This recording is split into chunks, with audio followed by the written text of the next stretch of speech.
চুলায় প্রথমেই দিয়ে দেব সরিষার তেল, তারপরে দেব রসুন কুচি। রসুনটা ভাজা হয়ে এলে এর মধ্যে দেব পেঁয়াজ কুচি।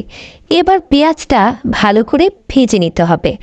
যখন পেঁয়াজটা বাদামি রঙের হয়ে আসবে তখন এতে ধীরে দেব পানি। এবার এতে দেব মশলা, দেব জিরা বাটা, তেজপাতা, আদা বাটা, সব কিছু দিয়ে তারপরে দেব হচ্ছে গোটা রসুন। এরপর এতে আমি দেব কাঁচামরিচ। কাঁচামরিচ দেওয়ার পরে এটা আমি একটু নেড়ে নেব। নাড়ার পরে আমি এতে দেব হলুদ, তারপর আবারও নেড়ে নেব। এবার এতে দিয়ে দেব লবণ আর মরিচের গুঁড়া। এবার এটা আমার কিছুক্ষণ নেড়ে নিতে হবে।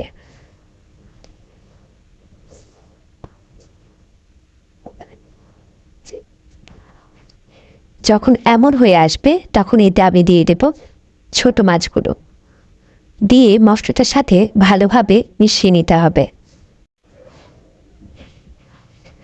এটা মেশানো হয়ে গেলে আমি এটাতে কিছুক্ষণের জন্য ঢাকনা দিয়ে দেব। ঢাকনা খুলে আমি এটাতে কিছুটা পরিমাণ পানি অ্যাড করেছিলাম। এবার আমাদের মাছটা হয়ে এসেছে। এবার আমি এটা তুলে রাখব।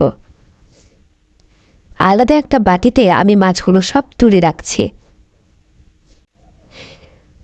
এবার এখানে আমি দিয়ে দেব কেটে রাখা সবজিগুলো। এখানে আছে পটল আর আলু। এবার এই মশলার সাথে পটল আর আলুটাকে ভালোভাবে মিশিয়ে নিতে হবে। মেশানো হয়ে গেলে আমি কিছুক্ষণের জন্য এখানে ঢাকনা দিয়ে দেব। ঢাকনা খুলে নেব। ঢাকনা খুলে আমি কিছুটা নেড়ে নেব।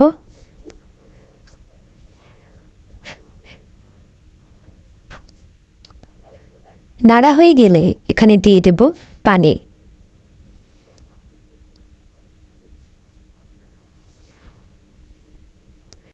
তারপর এই সবজির মধ্যে দিয়ে দিতে হবে সেই মাছগুলি। মাছগুলো দিয়ে সবজিটা ভালো মতো মিশিয়ে নিতে হবে।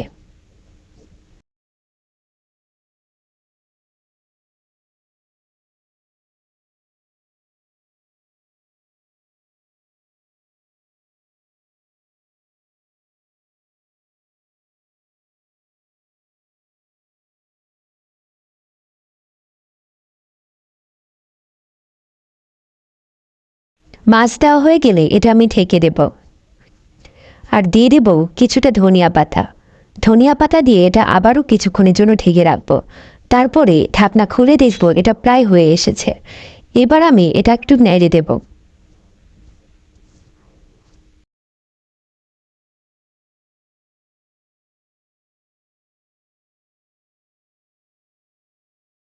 এবার এতে দেব ভাজা মশলা। আমার রান্না পুরোপুরি তৈরি।